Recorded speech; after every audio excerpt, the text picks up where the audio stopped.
9th class के जितने भी स्टूडेंट हैं इस वीडियो को ज़रूर देखें। इस वीडियो में आपको मैथ सब्जेक्ट का कंप्लीट सॉल्यूशन देखने को मिलेगा।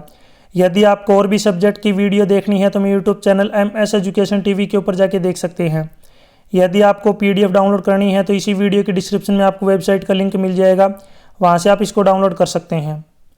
सबसे पहले इंस्ट्रक्शंस यानी कि निर्देश। इसमें फर्स्ट पॉइंट है ऑल क्वेश्चंस आर कंपलसरी। जितने भी क्वेश्चन दिए गए वो सभी आपको करने जरूरी हैं। नेक्स्ट पॉइंट क्वेश्चन 1 to 11 आपके 1 मार्क के क्वेश्चन हैं, 12 to 14 2 marks, 15 to 17 3 marks, 18 to 19 5 marks और क्वेश्चन 20 आपका केस स्टडी बेस्ड क्वेश्चन है 4 मार्क्स का। फर्स्ट क्वेश्चन बहुपद 5x³ + 4x² + 7x की घात है। घात का मतलब क्या है, यहाँ पे highest power of variable, variable की बड़ी से बड़ी पावर यहाँ पे कितनी है 3, तो इसका राइट आंसर हो जाएगा D option. Degree of polynomial 5x³ + 4x² + 7x, यानी कि डिग्री को ही क्या बोलते हैं, highest power of variable, variable की सबसे बड़ी पावर, तो यहाँ पे डी ऑप्शन राइट हो जाएगा 3। क्वेश्चन 2 निम्नलिखित में से किसको प्रमाण की आवश्यकता है, प्रमेय को, C option right. Which of the following needs a proof, proof की जरूरत किसको होती है, थ्योरम को, सी ऑप्शन राइट। क्वेश्चन 3 निम्नलिखित में से कौन सी संख्या एक अप्रिमेय संख्या जिसको हम बोलते हैं इरेशनल नंबर। इरेशनल नंबर वो होता है जिसको हम P/Q की फॉर्म में नहीं लिख सकते। तो इसमें जो √23 है ये आपका एक इरेशनल नंबर है, इसमें जो ये ऑप्शन क्या होगा राइट। बाकी सभी रेशनल नंबर है, क्योंकि जो है 225 आपको पता होगा 15 का जो है यहाँ पे स्क्वायर होता है, या फिर आप कह सकते हैं 225 का स्क्वायर रूट कितना होगा 15। इसको भी डेसिमल हटा के हम नीचे जो है 10,000 लिख सकते हैं, और इसको भी हम जो है कन्वर्ट कर सकते हैं, क्योंकि यहाँ पे जो कितना दे रखा अपने पास 7.478 का बार, यानी कि यही चीज़ बार बार रिपीट हो रही है, तो ये भी आपका एक रेशनल नंबर है। तो क्वेश्चन 3 में जो राइट आंसर हो जाएगा √23 अपना क्या है कि इरेशनल नंबर। क्वेश्चन 4 दो दिए गए बिंदु से कितनी रेखाएं गुजर सकती हैं, तो राइट आंसर होगा इसका 1। How many lines can pass through 2 given point, right answer 1। यानी कि यहाँ पे अपने पास अगर 2 पॉइंट दे रखे हैं, अगर हमें इस लाइन ड्रा करनी है तो इनसे हम केवल एक ही लाइन ड्रा कर सकते हैं।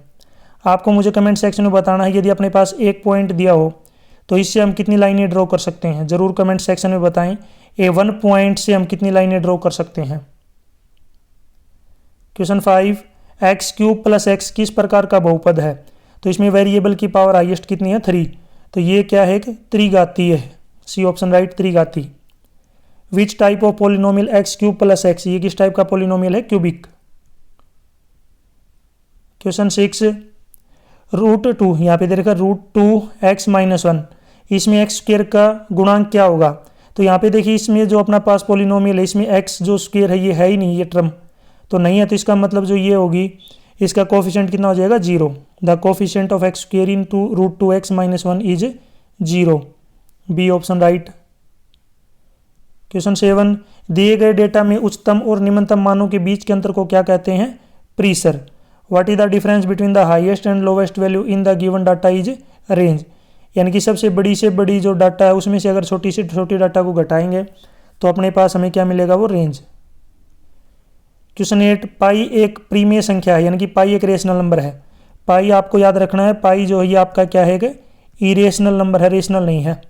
और पाई की जो वैल्यू होती है 22/7 नहीं होती, ये इसको अप्रोक्सीमेट लिखते हैं। अप्रोक्सीमेट का मतलब है कि लगभग लिखते हैं, ये एग्जैक्ट नहीं है इसकी।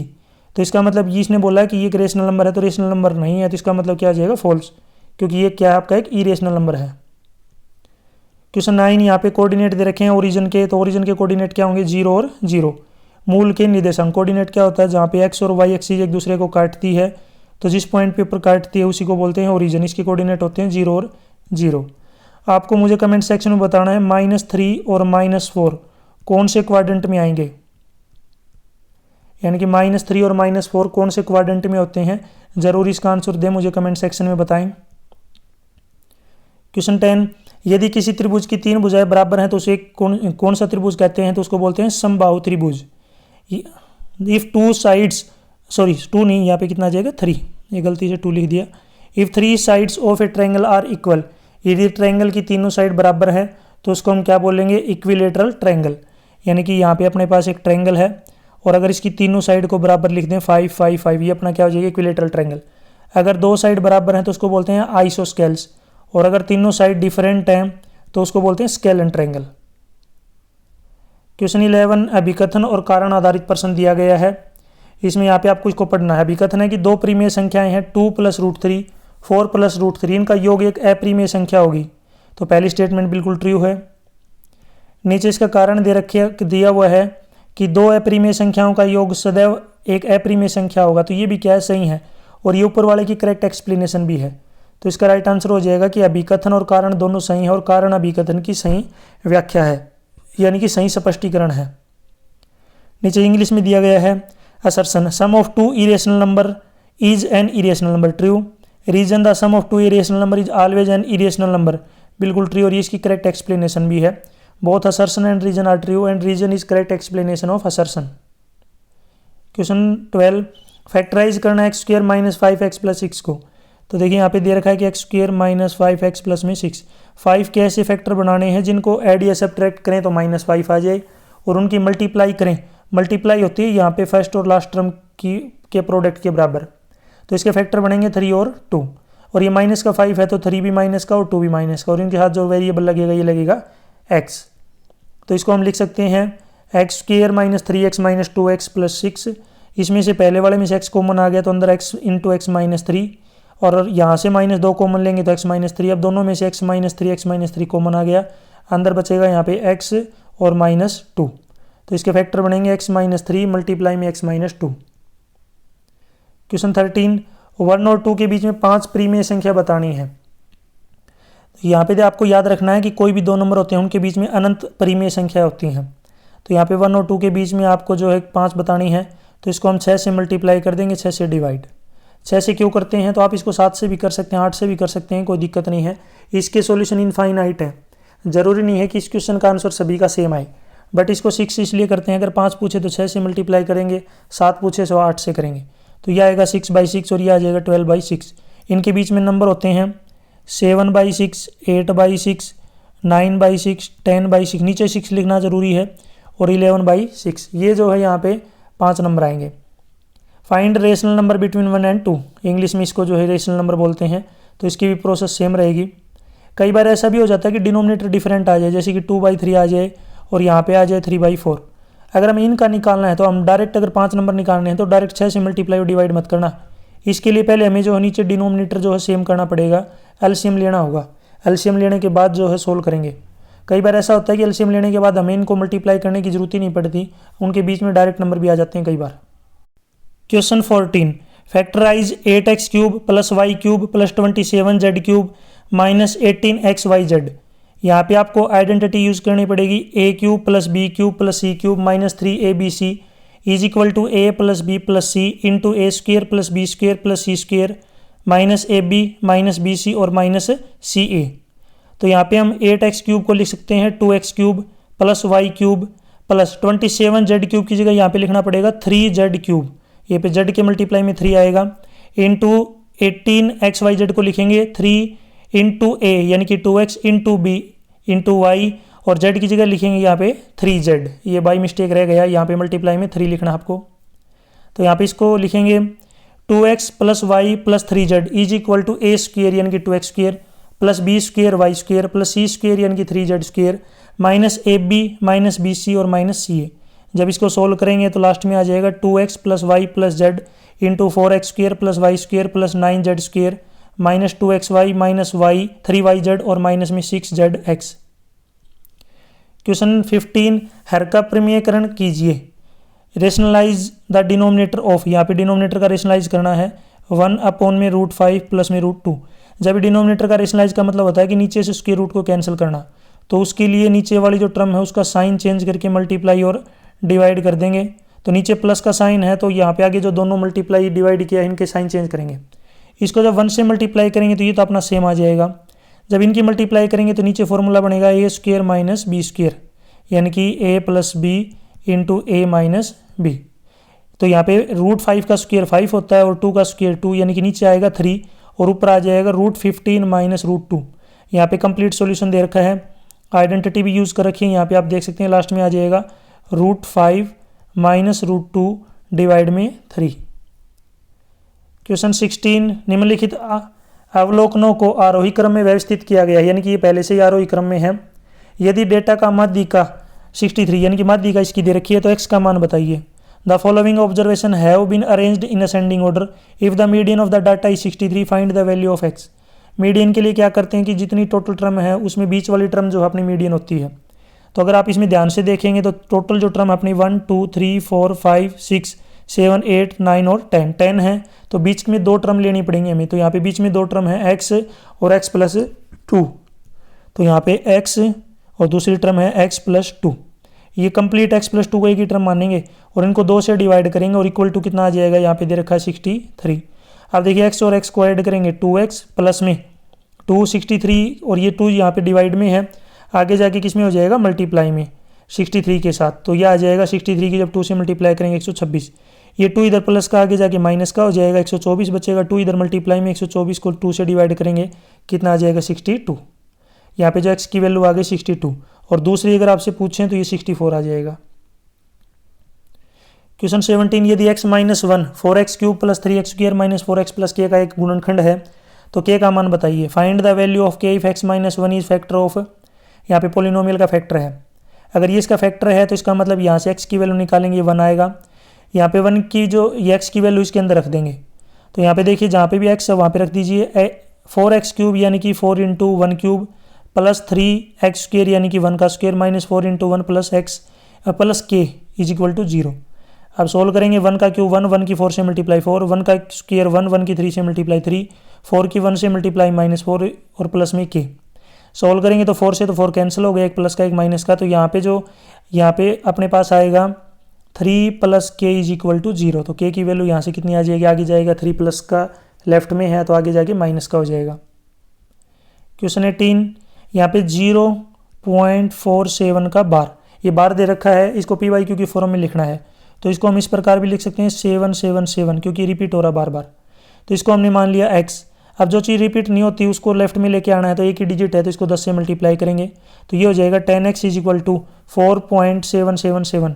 तो यहाँ पे जो सेकंड इक्वेशन इसमें से फर्स्ट वाली को क्या करेंगे, माइनस करने के बाद इधर 9x बचेगा। इधर जब देखिए पॉइंट के बाद 777 ये जो है सेम है, लेकिन जो पहले वाला 7 है ये इस 4 में से माइनस हो जाएगा तो 3 बचेगा और इस 4 में से 0 को माइनस करेंगे तो 4। तो यहाँ पे जो x की वैल्यू आएगी 4.3 डिवाइड में 9 और ऊपर वाले का डेसिमल हटाएंगे तो नीचे 10 लिखना पड़ेगा, 90 हो जाएगा। नीचे यहाँ पे इंग्लिश में दिया गया है, सेम इंग्लिश में। देखो इनको सोल्व करना क्या है मैं एक बार लिख के आपको बताता हूँ, फिर समझ में आ जाएगा। इस प्रकार जब आप इसको लिखेंगे नीचे इसके 0.477 इस प्रकार लिखेंगे तो देखिए इसकी यहाँ से ये सारे देखिए कैंसिल हो चुके हैं, ये वाले सेम हो जाएंगे कैंसिल। अब 4 में से 0 को माइनस करेंगे 4 आएगा, 7 में से 4 को माइनस करेंगे 3 आएगा, 4.3। क्वेश्चन 19, एक त्रिभुजाकार भूखंड की भुजाओं का अनुपात दे रखा है, इसका परिमाप दे रखा है, इसका क्षेत्रफल बताना है। तो रेशियो हटाने के लिए कोई भी वेरिएबल यूज करेंगे तो a 3x, b 5x, c 7x, perimeter सभी का सम 300, इनका जोड़ करेंगे तो 15x इज इक्वल टू 300, तो x की वैल्यू आएगी 20। a हमें निकालना है तो पहले 3x 3 मल्टीप्लाई 20 60, फिर दूसरी 100, तीसरी 140। तो इसका सेमी पेरीमीटर आ जाएगा 300 का आधा करेंगे, यहाँ पे हीरोन्स फार्मूला यूज़ करेंगे, ये होता है s into S minus A S minus B S minus C. S का मतलब है सेमी पेरीमीटर, तो ये होगा 150 इंटू 150 माइनस 60, 150 माइनस 100, 150 माइनस 140। जब इसको कंप्लीट सोल्व करेंगे तो ये 1500 स्क्वायर रूट मीटर स्क्वायर। नीचे इंग्लिश में दे रखा था side of triangular plot are in ratio 3:5:7, its perimeter is 300 metre, find area. तो इसमें a 3x, b 5x, c 7x, perimeter a plus b plus c सभी साइड का sum करेंगे तो यहाँ पे 15x 300, तो x की वैल्यू आएगी 20। x की वैल्यू 20 है तो a की वैल्यू 3x है यानी कि 3 मल्टीप्लाई 20 60। फिर इस प्रकार b की आएगी 100, c की आएगी 140। सेमी पेरीमीटर हमें निकालना है तो 300 का आधा करेंगे 150। हीरोन्स फार्मूला यूज़ करेंगे, area is equal to s into S minus A S minus B S minus c. यहाँ पे जब लास्ट में सोल्व करेंगे तो ये आ जाएगा 1500 स्क्वायर रूट 3 मीटर स्क्वायर। आपको मुझे कमेंट सेक्शन में इसकी वैल्यू बतानी है कितनी होगी, 125 और इसकी पावर -1/3। इसकी वैल्यू क्या होगी ज़रूर कमेंट सेक्शन में बताएं। जब इसको हम सोल्व करेंगे तो इसकी वैल्यू कितनी आएगी। नेक्स्ट क्वेश्चन 20 देखिए, यहाँ पे ये आपका केस स्टडी बेस्ड क्वेश्चन है। क्वेश्चन 20, 10वीं कक्षा के कक्षा शिक्षक एक छात्र का परिणाम विश्लेषण तैयार कर रहे हैं। वह नीचे दिखाए गए अनुसार द्विदंड आलेख का प्रयोग करके कक्षा 9 2018 से 19 और कक्षा 10 2019 से 20 में प्राप्त एक छात्र के अंकों की तुलना कर रहे हैं, यानी कि उनका कंपेयर कर रहे हैं। The class teacher of class 10 prepares the result analysis of a student. She compares the marks of a student obtained in 9th and 10 using the graph as shown below. तो इसमें देखिए यहाँ पे पहले ग्राफ को समझ लीजिए। इधर सब्जेक्ट दे रखे हैं, मैं एक बार जूम करके दिखा देता हूँ, देख लीजिए। देखिए ये जो बॉक्स फिक्का आपको इस कलर का दिख रहा है, ये पहले वाले बॉक्स हैं, याद रखना ये आपके सभी पहले वाले बॉक्स हैं। और दूसरा जो ये बॉक्स डार्क कर रखा है, ये आपके सेकंड वाले बॉक्स हैं, ये आपको दिख रहे होंगे सेकंड, इसको डबल बार ग्राफ बोलते हैं। पहले मैथ है, फिर सोशल साइंस, फिर साइंस, फिर इंग्लिश और लास्ट में जो आपका ये है हिंदी। ये जो आपके मार्क्स दिए गए पहले वाला बॉक्स है 2018-19 के लिए, यानी कि 9th क्लास का है ये पहले वाला बॉक्स। सेकंड जो बॉक्स है ये आपका 10th क्लास का है, याद रखना। इधर जो है लेफ्ट में ये जो आपका ऊपर की तरफ जा रहा वाई एक्सिस, ये आपके हैं मार्क्स ऑब्टेन्ड बाय स्टूडेंट, एक स्टूडेंट्स ने जो मार्क्स ऑब्टेन्ड किए हैं उसका। तो यहाँ पे शुरू करते हैं। देखिए सबसे पहले किस विषय के प्रदर्शन में सबसे अधिक सुधार हुआ, तो सबसे ज़्यादा जो सुधार हुआ वो मैथ में हुआ है, तो इसका राइट आंसर हो जाएगा ए ऑप्शन। मैथ में कैसे हुआ है, तो देखिए पहले मैथ में जो है 30 नंबर थे, अभी मैथ में 60 नंबर है, तो 30 नंबर का जो है यहाँ पे इंक्रीज हुआ है। सोशल साइंस में बाकी सब्जेक्ट में कम हुआ है और हिंदी में बराबर हुए हैं। सेकंड है किस विषय में प्रदर्शन खराब हुआ है, तो किस में प्रदर्शन खराब हुआ, इंग्लिश में। In which subject has the performance deteriorated, तो किसकी जो परफॉर्मेंस है वो घटी है इंग्लिश की, क्योंकि पहले इंग्लिश में ज़्यादा नंबर थे और अब कम हो गए। नेक्स्ट क्वेश्चन है इसका नेक्स्ट पार्ट, किस विषय में प्रदर्शन बराबर हुआ है, in which subject the performance at par, तो हिंदी का जो सब्जेक्ट है इसमें जो परफॉर्मेंस है वो बराबर है, पहले भी और अब भी दोनों में सेम मार्क्स हैं, दोनों का जो ऊपर जो बॉक्स है ये बराबर है। गणित के विषय में क्या अंतर है, यानी कि what is the difference in math subject, math का जो सब्जेक्ट का डिफरेंस करेंगे तो कितना आएगा 30। तो यहाँ पे आप देख सकते हैं मैथ का जब डिफरेंस करेंगे, अभी मैंने बताया था 9th क्लास में उसने 30 नंबर लिए थे और 10th क्लास में 60 लिए हैं, तो कितने का डिफरेंस हो गया यहाँ पे आपका 30 का डिफरेंस हो गया। आपको मुझे कमेंट सेक्शन में बताना है यदि यहाँ पे मैथ की जगह पे साइंस आ जाता तो आंसर क्या होता, what is the difference in science subject, तो इसका आंसर आप मुझे ज़रूर कमेंट सेक्शन में बताएं। यहाँ तक वीडियो अपनी कंप्लीट हो चुकी है, वीडियो अच्छी लगी तो उसको लाइक करें, अपने दोस्तों के साथ जरूर शेयर करें। यदि आपको PDF डाउनलोड करनी है तो इसी वीडियो के डिस्क्रिप्शन में आपको वेबसाइट का लिंक मिल जाएगा, वहाँ से आप इसको डाउनलोड कर सकते हैं। यदि आप मुझे फेसबुक, इंस्टाग्राम और टेलीग्राम पे फॉलो करना चाहते हैं तो उसका लिंक भी आपको इसी वीडियो के डिस्क्रिप्शन में मिल जाएगा, वहाँ से आप मुझे डायरेक्ट फॉलो कर सकते हैं। Thanks for watching.